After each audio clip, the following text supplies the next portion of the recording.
Good evening, and you're watching RK Entertainment Presents.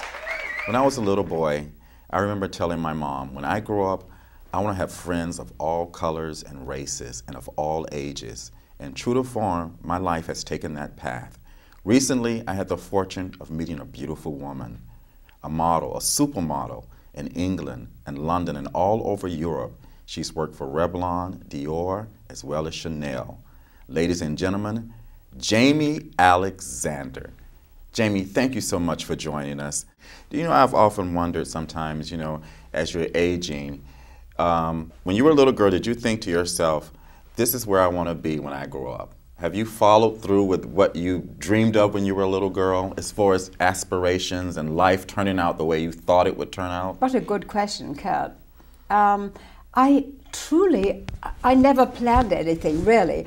And I think because of that, because my mother unexpectedly, like my father dying suddenly, my mother becoming ill, I just put forth help and guidance and working, and I don't really think I ever planned anything. But what I've done very well, and I'm grateful for everything I've done, and very successful I have been. So you had, I remember you were saying to us that you had a business in San Francisco. What type of business did you have in San Francisco? Well, I started off working, marketing for Charles Revson, and then Orlan, and then Cartier.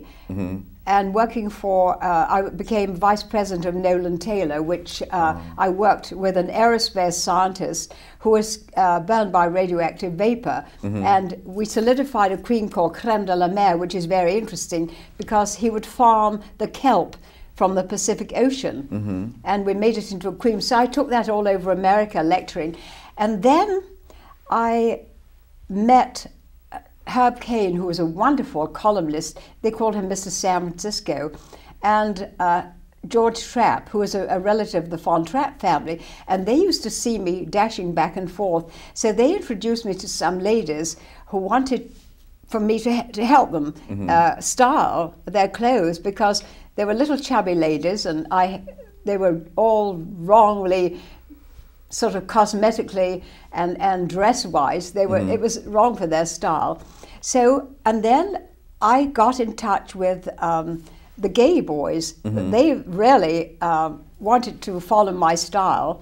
And the first man I met, I always remember going to Trader Joe's, I believe, and when you know somebody's looking at you, and I turned around, this man was leaning on a bicycle. He was very tall and slim, and he put his arm out and he said, "Where did you get that hat?" Because I wear hats. I love hats. I sold it to him for $100. And he said, I was excited, $100 of goody gumdrops. And he said, I told him, you know, what I was buying and selling haute couture clothes, slightly used. And he said, well, what do you have? And I said, well, I have costume jewelry and boas and shoes and chiffons. Oh, he said, let me come and see them. But I got his telephone number, and from there it had a domino effect. He introduced me to this person, and I became the center of the circle, feeding the feminine side, and it was all done very discreetly, but I loved them dearly, and I gave them lots of help, and that was a wonderful business. So tell me, how did you get to know Carmelita Pittman?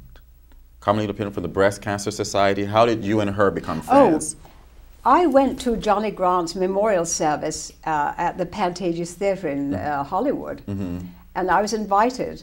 And I walked into the theatre and sat down, and suddenly I have very spiritual feelings about people. Yeah, I got that from when I first met you. Yes, very much so.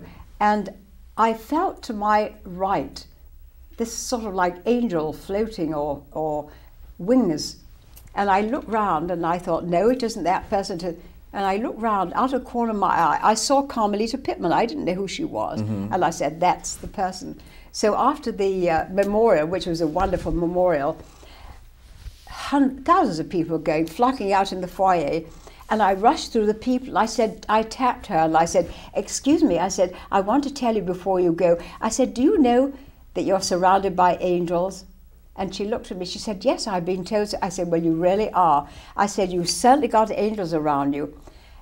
And then I met a few of her friends, Angel, another friend, And then I met Pasquale, the famous artist. I was who just you going to met. ask you about Pasquale. And she said, "Oh, Pasquale, this lady's come and said the angels." And he turned around. He said to me, "Well, where are you from?" And I said, "From England." And I met this angel who is called Angel, and Angel Carmelita Pittman, and we became friends ever since that day. And that's how we met. So now you do a lot of charity work with her for the Breast Yes, Cancer I do. Society. Yes. Is there anything coming up anytime soon as far as charity events? Yes, I believe so, in February. She's going to have, she's changed her venue, I believe, from the Celebrity Center to the Ladies Club on La Brea. Oh, really? So that's going to be a new adventure for all of us. So she called me and asked my opinion, and I said, "Oh yes, I'm all for it." Recently, I heard that there's a book being written about your story and all the things that have happened to you. Is anything happening with your book? Or yes, it has been on? mentioned, but it's a lot of connections to get somebody, to get somebody, to get somebody. The story itself is wonderful, and it has been written by Steve Barrett, who did a wonderful job. But can you give us like a quick synopsis of the book and what the book is about? Can you tell us a little bit about what the book is about? Well, it's about my life story and how I modeled in Europe, and my family, and how I traveled with my family, and how I became very successful, not knowing business at all.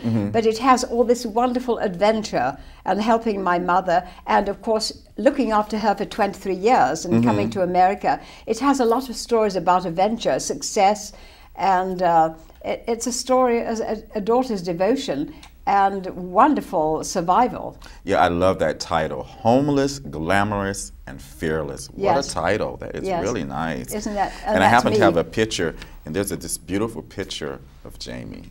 Isn't that nice? Just beautiful. Wow. Who took this picture?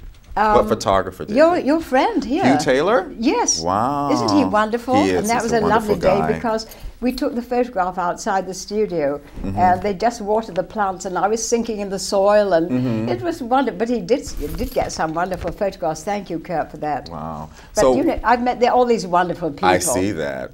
So what exciting things are happening with you now? What's going on in your life now? Well, I'm just starting to get a non-profit organization for seniors who have been abused, who need help, and people need support.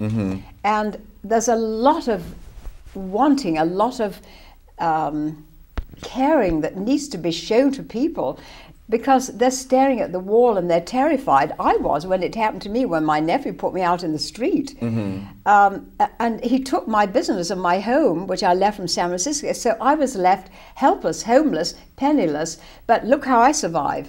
Wow. I'm going to dress always well, wear my high heel shoes, and this is me every day of my life. So that is what I'm in the process of doing, getting a non-profit. And I want to lecture to people and show the love, almost like a tabernacle, opening my heart and showing them that there is care and there is help for them. Wow, that's great. So with all this going on in your life, no man, no romance, no nothing, no great love of your life that you could tell us about? Well, I've had two wonderful husbands. Oh, wow, I didn't know that. I didn't wonderful remember. husband, Wow. two European men. Okay. But it just didn't work out. But there's always something exciting in my life, and if it comes to me, it's going to be beautiful. But because I've gone through quite a turmoil, it was never right, Kurt, because, you know, when you're not feeling, I mean, even though I'm very balanced, love is a different thing, because you have to give the other person such a lot of your time, a lot of your heart, and it hasn't come to fruition yet, but I can feel it coming now, because I've moved. I've got a lovely new little home in Santa Monica, and the peace within me really will spread out as a domino effect into whom I meet and what I'm going to do. Oh, that's great.